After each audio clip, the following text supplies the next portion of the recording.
चलें जी स्टार्ट करते हैं। सो कल की क्लास में हम लोगों ने जो डिस्कस कर रहे थे, हमने कल इंटरनली जनरेटेड के ऊपर बात की थी और हमने कहा था कि जो भी इंटरनली जनरेटेड इंटेंजिबल एसेट है उसमें आपके पास दो एक्टिविटीज है, एक रिसर्च फेज और एक डेवलपमेंट फेज। हमने कहा था कि रिसर्च फेज का पर्पस क्या था। रिसर्च फेज का ऑब्जेक्टिव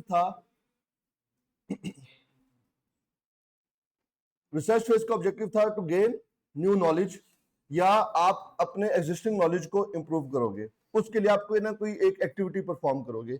जबकि डेवलपमेंट फेज में हमने कहा था कि जो भी हमने नॉलेज ऑब्टेन किया है उसको हम प्रैक्टिकली अप्लाई करेंगे और उससे हम कोई ना कोई प्रोडक्ट या सर्विस बनाएंगे जिसको हम इस्तेमाल कर सकते हैं या बेच सकते हैं, उससे हम कोई ना कोई फायदा उठाएंगे। तो हमने कहा कि जब डेवलपमेंट फेज स्टार्ट होती है तो स्टिल हम कुछ खर्चा ऐसा है जो एक्सपेंस आउट करते रहेंगे जब तक हमारे पास 6 पॉइंट क्राइटेरिया मीट ना हो जाए। जिस दिन 6 पॉइंट क्राइटेरिया मीट हो गया उसके बाद होने वाला खर्चा टिल जिस दिन हमारे पास कोई ना कोई एक एसेट अवेलेबल फॉर यूज हो जाता है तब तक हम उसकी कॉस्ट कैपिटलाइज करेंगे। तो यहां पे ये जो 6 पॉइंट क्राइटेरिया है ये कौन सा है, किस दिन हम डिसाइड करेंगे कि आज के बाद होने वाला जो खर्चा है वो हमने एसेट की कॉस्ट का पार्ट बनाना है। सो उसके लिए आपके पास 6 पॉइंट क्राइटेरिया, आपको याद होगा, शायद आपको याद हो 2007-8 की बात है, पाकिस्तान में एक साहब आए थे और उन्होंने कहा था पानी से गाड़ी चला सकते हैं हम लोग। पता नहीं समथिंग कोई वकार नाम था उसका, डॉक्टर वकार समथिंग के नाम से उसका नाम था। उसके ऊपर टीवी में भी काफी रोला मच गया और हमने कहा कि यार देखो ना ये पानी से गाड़ी चलाना चाहता है, पुलिस ने इसको गिरफ्तार कर लिया। और उस वक्त हम लोग भी बड़े एक्साइटेड थे कि यार अब पानी से गाड़ी चला करेगी। तो बाद में कुछ लोग कहते थे चल ही नहीं सकती, फ्रॉड कर रहा है, कुछ लोग कहते थे चल सकती है, क्लैरिटी नहीं आ रही थी। और रोज हर दूसरे तीसरे दिन टीवी पे एक प्रोग्राम पे वो बैठे होते थे साहब और दो एंकर्स बैठे होते थे और हम रोला डाल रहे थे, देखो पाकिस्तान इसलिए कभी तरक्की नहीं करता, जो लोग यहाँ पे इजाद करना चाहते हैं उनको जो है यहाँ पे पकड़ लेते हैं, उनको जो है फैसिलिटेट नहीं किया जाता। तो बाद में हमारे जो पाकिस्तान के जो सबसे बड़े साइंटिस्ट अभी अलाइव है, डॉक्टर समर मुबारक मान साहब, जो आपके एटॉमिक एनर्जी के हेड भी हैं, चेयरमैन भी है, वो आए और उन्होंने एक प्रॉपर इंटरव्यू किया और उसमें उन्होंने बताया कि जो साहब कह रहे हैं कि पानी से गाड़ी चलाई जा सकती है, वो बिल्कुल ठीक कह रहे हैं, पानी से गाड़ी चलाई जा सकती है। और कहता है कि ये स्टडी दुनिया में कम से कम कोई 50-60 साल पहले हो चुकी है कि यस पानी से गाड़ी चलाई जा सकती है। लेकिन पानी से गाड़ी चलाने के लिए आपको जो उसका इंजन, जो उसकी बाकी जो चीजें चाहिए, वो सारा का सारा इतना सोफिस्टिकेटेड चाहिए कि ये टेक्निकली फिजिबल ही नहीं है कि वो गाड़ी बनाई जा सके और उसको मार्केट में बेचा जा सके। गाड़ी स्टार्ट कर देना और उसको चलाना कोई बड़ी बात नहीं है, लेकिन क्या ये टेक्निकली फिजिबल है? इसकी आपको एक मिसाल देता हूं। आप एक नॉर्मल गाड़ी खरीदते हो, पेट्रोल गाड़ी, डीजल गाड़ी आप खरीदते हो, उसकी प्राइस डिफरेंट है। लेकिन आजकल इलेक्ट्रिक व्हीकल्स आई हुई हैं, हाइब्रिड गाड़ियां आई हुई हैं। हाइब्रिड गाड़ी में और नॉर्मल पेट्रोल की गाड़ी में प्राइस में कितना फर्क है? आपको इलेक्ट्रिक व्हीकल काफी महंगी भी मिल रही है, जबकि उसी तरह की अगर आप एक पेट्रोल गाड़ी लेते हो तो उसकी हाफ प्राइस से भी कम पे मिल रही है, क्योंकि जो इलेक्ट्रिक व्हीकल है उसको बनाने की कॉस्ट बहुत ज्यादा आ जाती है कि हम उसकी फ्यूल कंजम्पशन बचाने के चक्कर में उसका जो इक्विपमेंट है उसकी कॉस्ट इतनी ज्यादा है कि वो टेक्निकली फिजिबल ही नहीं रहेगा। तो इसलिए आपने जब एक रिसर्च की, रिसर्च कामयाब होगी, आपने कहा जी हम डेवलपमेंट फेज में चलते हैं, आप डेवलपमेंट फेज में गए, लेकिन अभी तक आप ये आइडेंटिफाई नहीं कर पाए कि ये प्रोजेक्ट जो हम अभी कंप्लीट करने जा रहे हैं ये टेक्निकली फिजिबल है भी या नहीं। पाकिस्तान के अंदर आपको याद होगा किसी जमाने में एक और रोला मचा था कि जी थर के अंदर हमारे पास कोल के डेजर्ट्स हैं और कोयला इतना ज्यादा है कि हम पता नहीं कितने 100 साल तक उसमें से बिजली बनाते रहे, खत्म नहीं होगी। तो वो आज तक निकाला क्यों नहीं जा सका?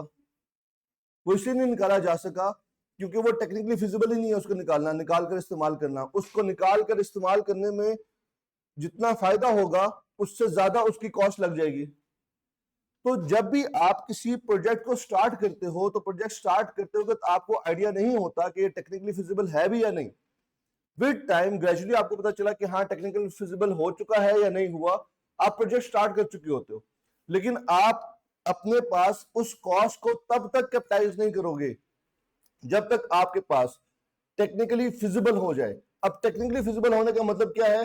आप उसको बना सकते हो, बनाकर इस्तेमाल करने के काबिल या बेचने के काबिल ना हो जाए, आपकी कॉस्ट इफेक्टिव भी होना चाहिए, उससे होने वाला जो फायदा है वो ज्यादा होगा as compare to the cost. तो जो पहला पॉइंट है आपके पास, it is technically feasible to complete the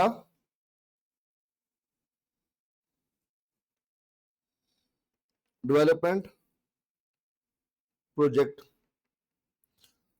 तो ये पहली कंडीशन है कि टेक्निकली फिजिबल होना चाहिए। दूसरी कंडीशन, हमने कहा जी टेक्निकली फिजिबल तो है, लेकिन क्या हमारी इंटेंशन है उसको कंप्लीट करके इस्तेमाल करने की या बेचने की? देखो, हम कोई भी डेवलपमेंट कर रहे हैं, internally generated intangible asset create कर रहे हैं, तो दो ही ऑब्जेक्टिव हो सकते हैं। या तो हम अपने लिए कोई इंटेंजिबल एसेट बना रहे हैं, या हम एक इंटेंजिबल एसेट क्रिएट कर रहे हैं कि इसको बनाकर बेचेंगे। अब ये जो फार्मास्यूटिकल कंपनीज हैं, इन्होंने कोविड की वैक्सीन बनाई थी, अपने इस्तेमाल के लिए बनाई थी? बनाकर बेचने के लिए बनाई थी ना, जिसको बनाएंगे और पूरी दुनिया में बेचेंगे। बहुत से आपके पास सॉफ्टवेयर ऐसे हो सकते हैं, बहुत से फॉर्मूला हो सकते हैं। जैसे मिसाल के तौर पे जितने भी आपके पास कोल्ड ड्रिंक कंपनीज हैं, बेवरेजेस वगैरह हैं, कोका कोला है, पेप्सी है, सेवन अप है, इन्होंने फॉर्मूला बनाया कि हमारे प्रोडक्ट का टेस्ट कैसे होगा। उसका फॉर्मूला जो बनाया वो उनके अपने इस्तेमाल में, वो बेचने के लिए नहीं है, वो फॉर्मूला किसी और को नहीं देंगे। सो आप जब भी कोई प्रोडक्ट, कोई लाइसेंस तो नहीं, कोई भी आपके पास सॉफ्टवेयर है, कोई प्रोसेस है, प्रोडक्शन प्रोसेस है आपके पास, या तो आप उसको बेचने के लिए बनाओगे या फिर आप उसको खुद इस्तेमाल करने के लिए बनाओगे। सो आपकी इंटेंशन होनी चाहिए कंपनी की। तो यहां पे दूसरी कंडीशन क्या है?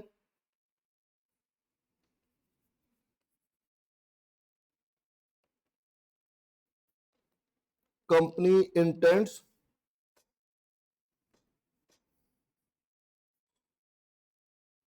टू कंप्लीट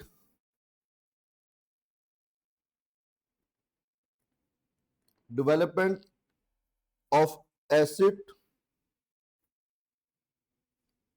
फॉर यूज और to cell.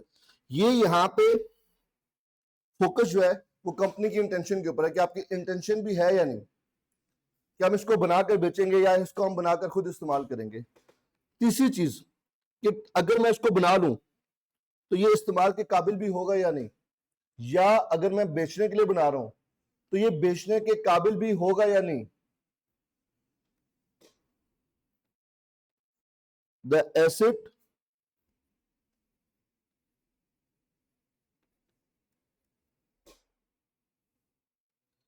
will be capable of being sold और यूज। क्या हमारे उस डेवलपमेंट की कैपेबिलिटी होगी उस प्रोजेक्ट की, उस एसेट की, कि इसको बनाने के बाद इस्तेमाल किया जा सके या इसको बेचा जा सके।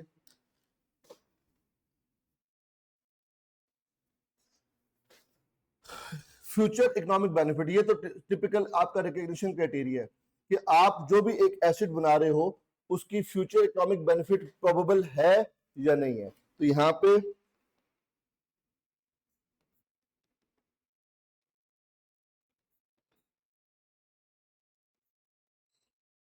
प्रोबेबल है या नहीं,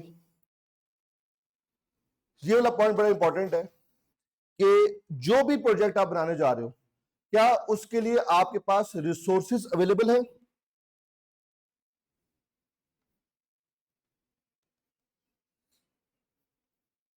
for development of project. Resources से क्या मुराद है? यहां पे जब आप रिसोर्सेज की बात करते हो तो यहां पे आप फाइनेंशियल रिसोर्सेज की बात भी करते हो, यहां पे आप टेक्निकल रिसोर्सेज की भी बात करते हो, यहां पे ह्यूमन रिसोर्स की भी बात आप करोगे।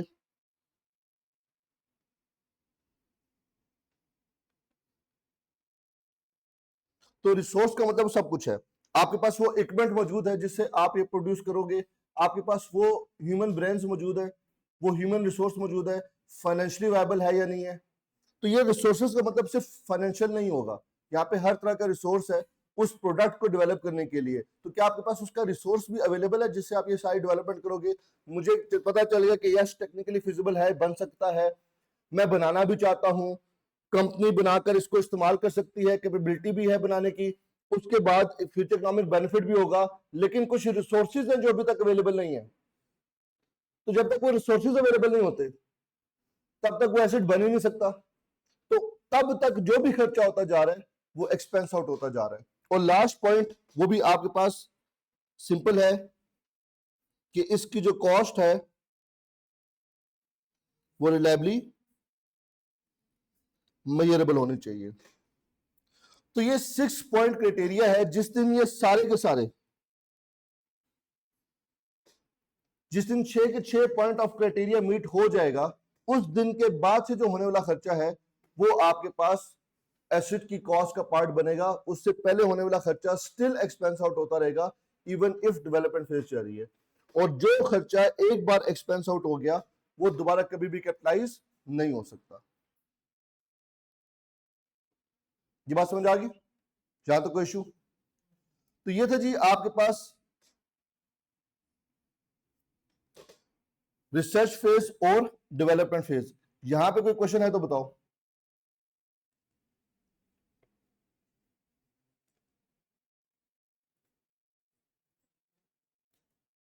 यहां तक क्लियर?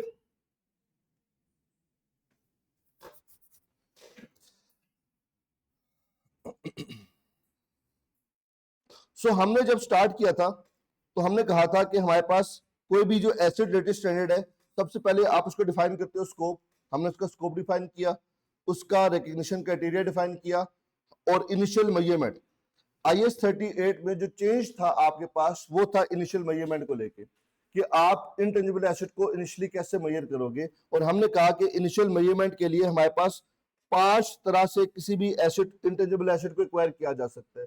या तो वो परचेज्ड होगा, या एक्सचेंज होगा, by way of government grant होगा, बिजनेस कॉम्बिनेशन का केस होगा, या इंटरनली जनरेटेड होगा। तो ये हमने वन बाय वन डिस्कस कर लिए। इसके बाद ऑलमोस्ट चीजें सेम है जो आपने IS 16 में पढ़ी थी। जैसे सब्सिक्वेंट मेजरमेंट आती है। सब्सिक्वेंट मेजरमेंट का मतलब क्या था? हम ये मेजरमेंट कब करेंगे?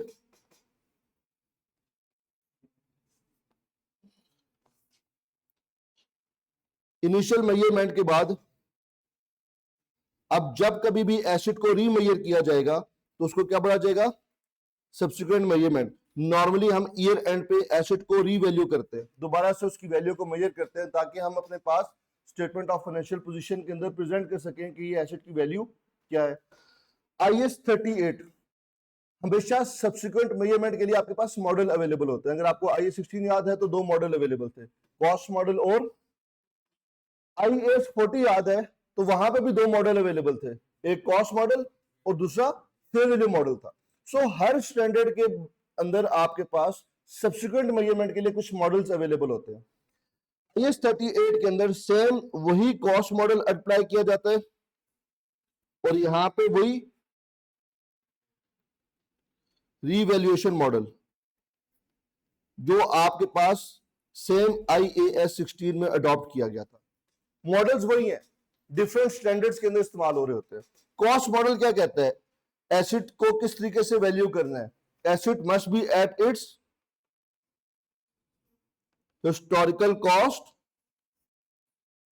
उसमें से लेस क्या करोगे? एक्यूमुलेटेड। अब डेप्रिसिएशन के बजाय यहां पे वर्ड क्या यूज हुआ करेगा? अमोर्टाइजेशन। तो टेंजिबल एसिड की वैल्यू में कमी जो कि नॉर्मल वियर एंड टियर और obsolescence over the period of time आती है उसको डेप्रिसिएशन कहा जाता है। जबकि इनटेंजिबल एसिड की वैल्यू में जो कमी आती है due to normal wear and tear या over the period of use, उसको हम लोग डेप्रिसिएशन के बजाय वर्ड क्या यूज करेंगे? अमोर्टाइजेशन। है वही बात। और इसमें से भी लेस करोगे आप एक्यूमुलेटेड इंपेयरमेंट। तो अब आपके पास आंसर जो आएगा दैट वुड बी योर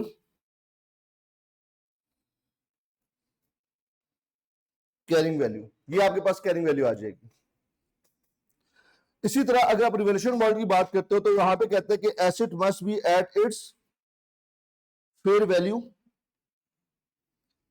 इसमें से आप लेस करोगे एक्युमुलेटेड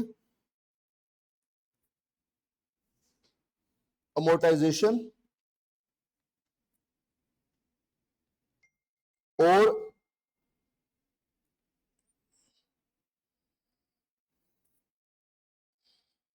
एक्युमुलेटेड इंपेयरमेंट। तो अब जो आपके पास आंसर आएगा that would be the carrying value, कि अब एसेट आपके बुक्स में कितने का लिखा हुआ आ रहा है। लेकिन इसमें एक फर्क है, रिवैल्यूएशन मॉडल जो हमने IAS 16 में पढ़ा था और रिवैल्यूएशन मॉडल जो हमने पढ़ा है IAS 38 में हम कर रहे हैं, बाकी तो सब कुछ सेम है। फर्क सिर्फ इस चीज के ऊपर है कि यहां पे जब आप फेयर वैल्यू की बात कर रहे हो तो ये जो फेयर वैल्यू है only if active market exist, यानी कि यहां पे fair value is equal to fair market value. जबकि IAS 16 में जब आप रिवैल्यूएशन मॉडल पढ़ रहे थे तो IAS 16 का रिवैल्यूएशन मॉडल कहता है कि asset must be at its fair value. वो फेयर वैल्यू अगर आपके पास मार्केट वैल्यू के इक्वल है तो बहुत अच्छी बात है, लेकिन व्हाट इफ अगर किसी एक ऐसे प्रॉपर्टी प्लांट एंड इक्विपमेंट की आप फेयर वैल्यू मेजर करने जा रहे हो जिसकी एक्टिव मार्केट एग्जिस्ट नहीं करती, तो उसकी फेयर वैल्यू निकालने के और भी तरीके हैं। आपके पास एक स्टैंडर्ड है IFRS 13 फेयर वैल्यू मेजरमेंट। अब ये जो स्टैंडर्ड है IFRS 13 फेयर वैल्यू मेजरमेंट, ये आप CFAP में पढ़ोगे। ये स्टैंडर्ड बताता है कि जहां जहां पे पूरी अकाउंटिंग में जहां जहां कहीं पे आपको फेयर वैल्यू मेजर करने की जरूरत पड़ेगी तो ये तरीका बताएगा आप फेयर वैल्यू कैसे मेजर कर सकते हो। पहला तरीका यही है कि अगर एक्टिव मार्केट एग्जिस्ट करती है तो जो भी मार्केट प्राइस है सिमिलर एसेट की that is your fair value. But अगर एक्टिव मार्केट एग्जिस्ट नहीं करती तो और भी तरीके हैं फेयर वैल्यू को डिटरमिन करने के। तो IAS 16 में जो फेयर वैल्यू इस्तेमाल हो रही है वो one of the methods used in IFRS 13, उसके थ्रू आप कैलकुलेट कर सकते हो। लेकिन जो फेयर वैल्यू आप IAS 40 में इस्तेमाल करते हो या जो फेयर वैल्यू आप IAS 38 के एसेट के लिए इस्तेमाल करोगे, ये फेयर वैल्यू सिर्फ तब कंसीडर की जाएगी जब एक्टिव मार्केट एग्जिस्ट करती हो। और एक्टिव मार्केट एग्जिस्ट करने का मतलब है कि ये फेयर वैल्यू हमेशा इक्वल होगी फेयर मार्केट वैल्यू के। तो अगर किसी क्वेश्चन में आपको बताया जाए कि फ्ला इंटेंजिबल एसेट की फेयर वैल्यू ये है लेकिन इसकी एक्टिव मार्केट एग्जिस्ट नहीं करती, तो क्या उस फेयर वैल्यू को मैं कंसीडर करूंगा? उस फेयर वैल्यू को आपने इग्नोर करना है। हम उस फेयर वैल्यू को नहीं मानते जिसकी एक्टिव मार्केट एग्जिस्ट नहीं करती। ये सिर्फ आपके पास या तो IAS 40 में इस्तेमाल हुआ था फेयर वैल्यू मॉडल में, वहां पे भी एक्टिव मार्केट का होना जरूरी था। IAS 38 में अगर आप फेयर वैल्यू की बात कर रहे हो तो यहां पे भी एक्टिव मार्केट का होना जरूरी है।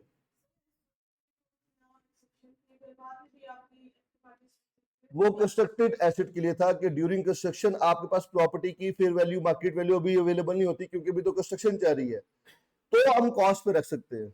वरना अगर आपके पास इन अवेलेबिलिटी की वजह से, नॉन अवेलेबिलिटी की वजह से आपको कॉस्ट मॉडल पे जाना पड़ा है क्योंकि फेयर वैल्यू मेजरेबल नहीं है, तो IAS 40 में हमने कहा था कि सारी जिंदगी वो अब कॉस्ट मॉडल पे रहेगा टिल डिस्पोजल।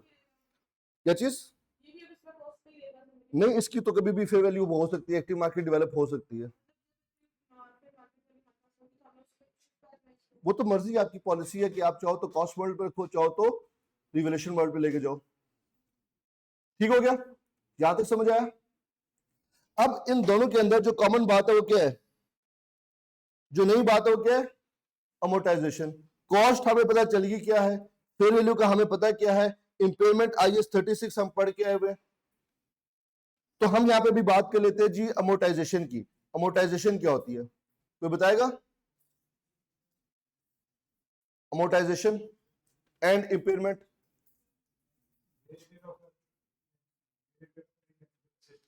तो यहां पे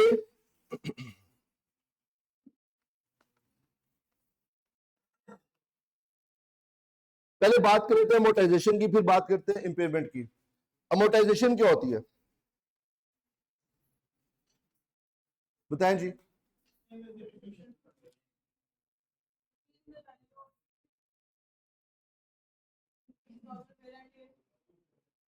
क्या चीज?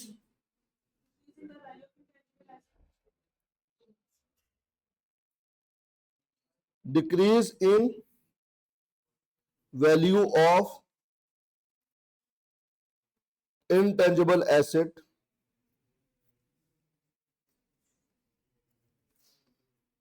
over the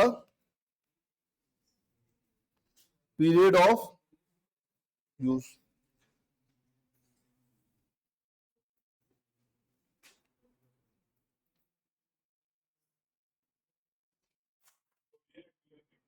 हाँ, वो क्या थी, हमें बताओ ना, हम भी सीख लेंगे कुछ थोड़ा सा। तुम्हारी वेयर एंड टियर हुई है कभी, या मैं ले जाके करूं? है? तो आपके पास decrease in value of intangible asset over the period of use. अच्छा, यहाँ पे वियर एंड टियर के वर्ड मैंने यूज नहीं किया, कर भी सकते हो, कोई मसला नहीं है, लेकिन आपके पास एसेट की वैल्यू में ग्रेजुअली जो डिक्रीज आता है, जो भी आप एसेट को इस्तेमाल कर रहे हो, अब लाइसेंस है, लाइसेंस की वियर एंड टियर तो नहीं होती, सॉफ्टवेयर है उसकी वियर एंड टियर तो नहीं होती, तो इसलिए मैं यहाँ पे वर्ड वियर एंड टियर का यूज नहीं कर रहा। हाँ, टेक्नोलॉजी टाइम के साथ साथ ऑब्सोलीट होती रहती है, लेकिन लाइसेंस है तो उसका एक टाइम पीरियड है कि आपको 10 साल के लिए एक काम करने का राइट दे दिया गया है, माइनिंग राइट है, 10 साल तक मैं यहाँ से माइनिंग कर सकता हूँ। मुझे, आपके पास जब आप नेटफ्लिक्स की सब्सक्रिप्शन परचेज करते हो तो वो भी तो एक लाइसेंस है कि 1 महीने तक आप उसके अंदर नेटफ्लिक्स की सर्विसेज को अवेल कर सकते हो। तो ये लाइसेंसेस दिए जा रहे होते हैं। अभी गवर्नमेंट ने 5G का लाइसेंस इशू किया है, तो उसका भी एक टाइम फ्रेम है कि इतने साल के लिए या इतने टाइम पीरियड के लिए हमने लाइसेंस दिया है, उसके बाद आप लाइसेंस को रिन्यू करा सकते हो। तो यहाँ पे जब आप बात करते हो अमोर्टाइजेशन की, तो अमोर्टाइजेशन का मतलब क्या है? Over the period of use या over the period of life. Depend करता है लाइसेंस कौन इशू कर रहा है। अब अगर गवर्नमेंट इशू कर रही है कोई लाइसेंस, तो उसकी वैल्यू तो वही डिटरमिन करेगी। जैसे अभी 4G license issue, 5G license issue किया गया है, तो $500 मिलियन की टोटल कलेक्शन हुई है गवर्नमेंट को। बिल्कुल। उसके बाद फिर अभी पाकिस्तान के अंदर बहुत से लाइसेंसेस इशू कर रही होती है गवर्नमेंट। आपका जो इवन सोलर पैनल के जो लाइसेंसेस है, 7-7 साल का लाइसेंस है, 7 इयर्स का आपको लाइसेंस मिला हुआ है। अब इन्होंने उसके अंदर भी मस्ती कर दी है, आज नई पॉलिसी लॉफ्ट की है कि जिसकी सोलर की जो लोड कैपेसिटी अलाउड है, उससे ज्यादा अगर वो यूनिट्स बना रहा है, तो उसके सारे यूनिट्स को जीरो कर दिया जाएगा।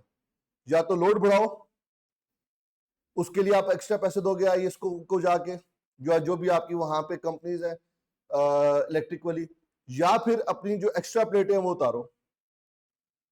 अब अगर लोड बढ़ाते हो, तो लोड तो आपने बढ़ा लिया, लेकिन अगर आपने उतना इस्तेमाल नहीं किया तो भी जुर्माना है। तो उसके ऊपर वो ये वाला काम कर होते हैं। तो वो 7 साल का लाइसेंस दिया गया, उसकी जो आपने फीस देते हो आप सोलर पैनल लगाते हुए, तो उसकी फीस आप पे करें 7 ईयर्स की। 7 ईयर्स के बाद लाइसेंस आपको रिन्यू कराना पड़ेगा। तो ये गवर्नमेंट बहुत से लाइसेंसेस इशू कर रही होती है। आपके पास ये जितनी भी पाकिस्तान के अंदर कोई भी कंपनी ऐसी है जो फार्मास्यूटिकल कंपनी है, तो उसको लाइसेंस की जरूरत है। पाकिस्तान के अंदर कोई भी सिक्योरिटी कंपनी ओपन होती है, उसको लाइसेंस की जरूरत है। पाकिस्तान के अंदर कोई भी शुगर मिल है, उसको लाइसेंस की जरूरत है। आपको पेट्रोल पंप खोलना है, उसके लिए लाइसेंस की जरूरत है। सो बहुत से लाइसेंस ऐसे होते हैं जो गवर्नमेंट इशू कर रही होती है, लेकिन बहुत से लाइसेंस ऐसे हैं जो प्राइवेट कंपनीज आपको दे रही होती है। जैसे आपने कोई अकाउंटिंग सॉफ्टवेयर परचेज किया है, तो उसकी सब्सक्रिप्शन आप जो पे कर रहे हो वो भी लाइसेंस है। हम जो पहले अपनी ऑनलाइन क्लासेस के लिए हम जो सॉफ्टवेयर यूज कर रहे थे, वो एक सॉफ्टवेयर था विमिक्स के नाम से था। वो एक अमेरिकन सॉफ्टवेयर था, उसकी कोई $400 की पेमेंट थी फॉर 1 ईयर, तो वो हर साल हमें $400 की पेमेंट करनी होती थी। तो ये डिपेंड करता है कि आपके पास जो लाइसेंस है वो क्या है, सॉफ्टवेयर है। तो जो भी लाइसेंस है, सॉफ्टवेयर है, कोई पब्लिशिंग टाइटल्स है, माइनिंग राइट्स है आपके पास, उसकी एक लाइफ होगी। लाइफ के बारे में अगर हम बात करें, तो life of intangible asset,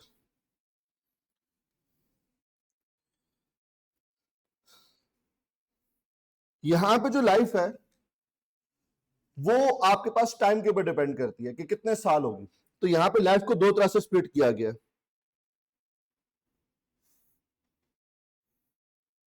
finite life और इंडेफिनिट लाइफ।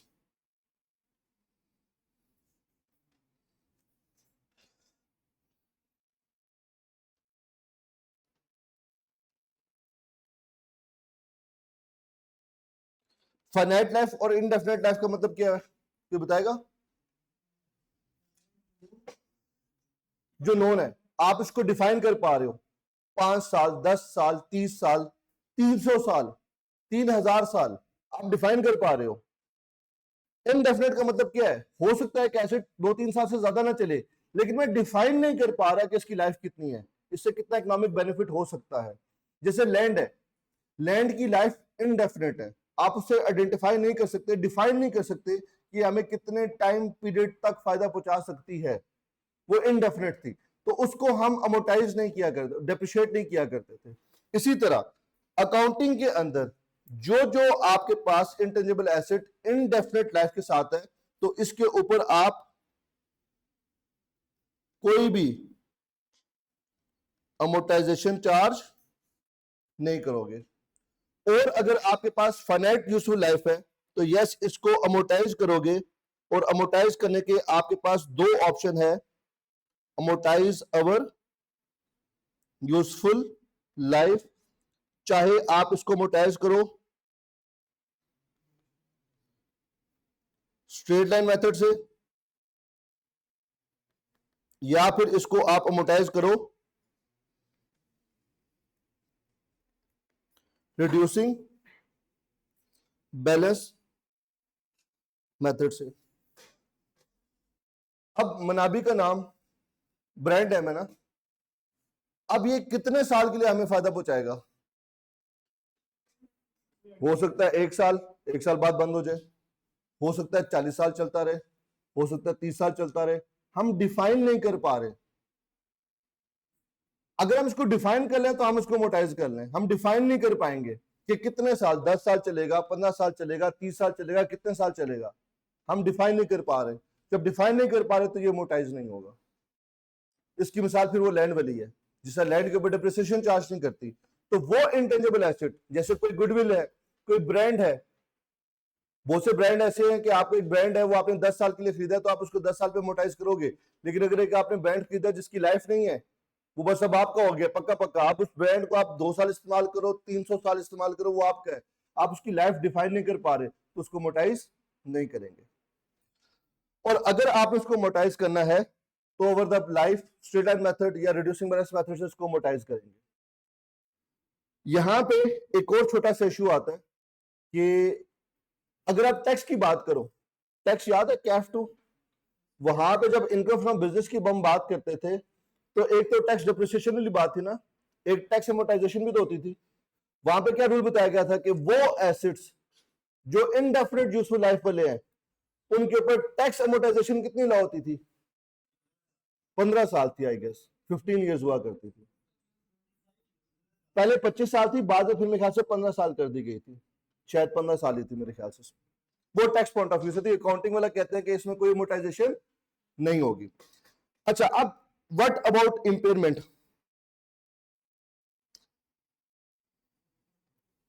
लैंड के ऊपर इंपेयरमेंट कब होती है? इंपेयरमेंट रिव्यू कब होगा लैंड का? एनुअल। जो एसेट डेप्रिशिएबल नहीं होते उनके ऊपर एनुअल इंपेयरमेंट रिव्यू होता है, चाहे कोई इंडिकेटर एग्जिस्ट करे या ना करे। इसी तरह वो इंटेंजिबल एसेट जिनकी लाइफ इनडेफिनेट है उसके ऊपर एनुअल इंपेयरमेंट रिव्यू होगा, चाहे कोई इंडिकेटर एग्जिस्ट करे या ना करे। तो इसका मतलब क्या हुआ कि यहां पे एनुअल इंपेयरमेंट रिव्यू हुआ करेगा, जबकि यहां पे इंपेयरमेंट रिव्यू कब होगा?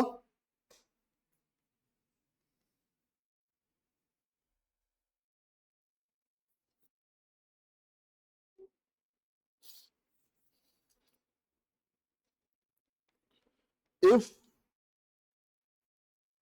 any indicator exists annually if previously impaired।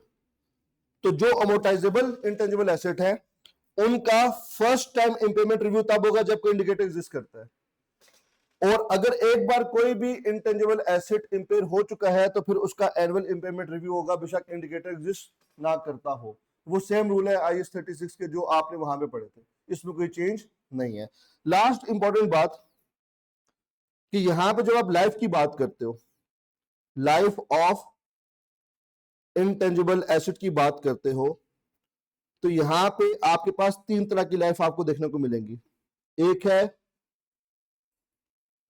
Economic life, एक है आपके पास यूजफुल लाइफ, और यहां पे एक तीसरी लाइफ भी आपको नजर आएगी। कौन सी? Legal life.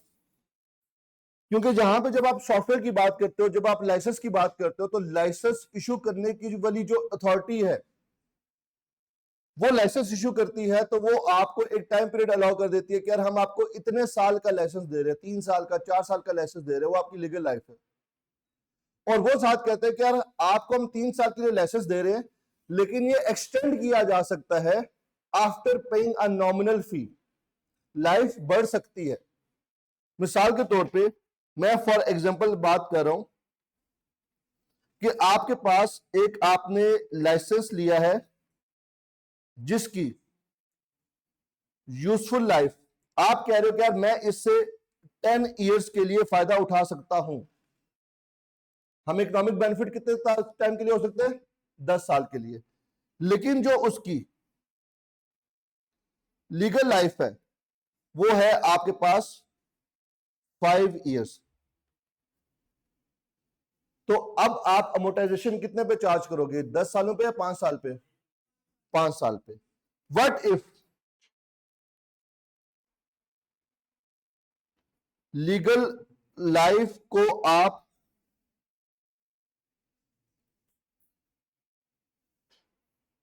एक्सटेंड कर सकते हो, रिन्यू करा सकते हो, लीगल लाइफ बढ़ा सकते हो। जब आप लीगल लाइफ कहते हो कि हम बढ़ा सकते हैं, तो आप एक नॉमिनल फी पे करोगे। अब लीगल लाइफ में कहता हूं कि लेट से यहां पे मेरे पास कॉस्ट ऑफ लाइसेंस 80 मिलियन थी। मैंने लाइसेंस कितने का लिया था और मुझे इजाजत कितने साल की मिली थी? 5 साल की। तो 80 को मैं क्या करूंगा? 5 ईयर पे स्प्लिट कर दूंगा। वो कहता है जी लाइसेंस आप रिन्यू करा सकते हो, आपका 3 इयर्स के लिए लाइसेंस रिन्यू होगा एट ₹2 मिलियन, और 3 इयर्स के लिए लाइसेंस रिन्यू होगा एट ₹25 मिलियन। 2 ऑप्शंस दिए गए हैं। हम पहले की बात कर लेते हैं। वो कहते हैं जी आपने एक लाइसेंस परचेज किया जो कि 80 मिलियन उसकी कॉस्ट थी, लीगल लाइफ 5 साल थी, तो हमने कहा कि यूजफुल लाइफ को इग्नोर करो, लोअर ऑफ लाइफ से आप अमोर्टाइज करो। हम 80 मिलियन को 5 ईयर पर स्प्लिट करेंगे, तो हर साल 16 मिलियन से हम अमोर्टाइज करते रहेंगे उसको। ठीक हो गया? लेकिन वो कहता है कि आपके पास ऑप्शन अवेलेबल है कि आप 3 साल के लिए इसकी लाइफ एक्सटेंड कर सकते हो bye paying a nominal amount of 2 million. अब ये जो 2 मिलियन है ये मटेरियल है या इमटेरियल अमाउंट है? किस तरह? मटेरियल डिपेंड किसके साथ? In comparison of the cost कि 80 मिलियन पे कर रहा हूं 5 साल के लिए, और अगर मैं सिर्फ 2 मिलियन पे कर दूं 3 साल में मजीद इस्तेमाल कर सकता हूं, तो इसका मतलब है as compare to the cost ये जो 2 मिलियन है ये एक इमटेरियल अमाउंट है। इसका मतलब क्या हुआ? इसका मतलब ये हुआ कि ऑर्गेनाइजेशन इस लाइसेंस को एक्सटेंड करवा लेगी bye paying a nominal amount, और 3 साल के लिए मुझे मजीद इजाजत मिल जाएगी। तो मैं पहले दिन से क्या काम करूंगा? मैं अब पहले दिन से अमोर्टाइजेशन 5 साल पे चार्ज नहीं करूंगा। कितने साल पे करूंगा? 8 साल पे करूंगा। तो अगर नॉमिनल अमाउंट है तो देयर इज ऑलवेज अजम्पशन कि हम इसकी लाइफ 8 साल लेंगे, और अगर एक मटेरियल अमाउंट है 25 मिलियन पे करना पड़ेगा as compare to the 80 million, तो ये एक मटेरियल अमाउंट है। इस सिचुएशन के अंदर मैं 80 मिलियन को 5 सालों पे ही स्प्लिट करूंगा। जब 5 साल गुजर जाएंगे और अगर हमने लाइफ एक्सटेंड करवाई तो फर्दर 3 साल इसको हम अमोर्टाइज करेंगे, अदरवाइज इसको हम शामिल। तो जहां जहां पे आपके पास लीगल लाइफ को एक्सटेंड करने का ऑप्शन अवेलेबल होगा, वहां पे आप देखोगे कि अगर नॉमिनल अमाउंट है as compare to the cost, तो आप पहले दिन से उसकी एक्सटेंडेड लाइफ लेके उसके हिसाब से आप उसको अमोर्टाइज करोगे। इसके ऊपर 7 नंबर का पेपर में क्वेश्चन आया था एक बार 7 मार्क्स का। कल हम वही सॉल्व करेंगे, पहले 7 मार्क्स का क्वेश्चन, उसके बाद कल हम इसका पास्ट पेपर का एक और क्वेश्चन सॉल्व करेंगे रिवोल्यूशन के बारे में, और फिर हम कुछ नो टू द कौन से क्वेश्चन सॉल्व करना स्टार्ट कर देंगे। अब हम इसके साथ साथ पास्ट पेपर की प्रैक्टिस स्टार्ट कर देंगे।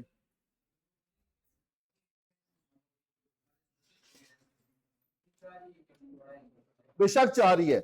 अगर एक मटेरियल अमाउंट है तो आप जब तक वो खर्चा कर नहीं देते तब तक आप उस लाइफ को कंसिडर नहीं करोगे। नहीं, बेशक इरादा भी है उनका। हाँ, लाइफ आप उसकी पहले दिन से जो लाइफ है ना, वो आप 82 के बजाय आप उसको 80 रखोगे, लेकिन जो आप उसको अमोर्टाइज करोगे वो 5 के बजाय 8 साल में अमोर्टाइज करोगे। नहीं, कॉस्ट आप अभी फिलहाल 80 मिलियन करोगे क्योंकि 2 मिलियन आपने इनकर तो अभी किया ही नहीं है। वो जब इनकर करेंगे तब देखेंगे। क्लियर? जहां तक सब क्लियर?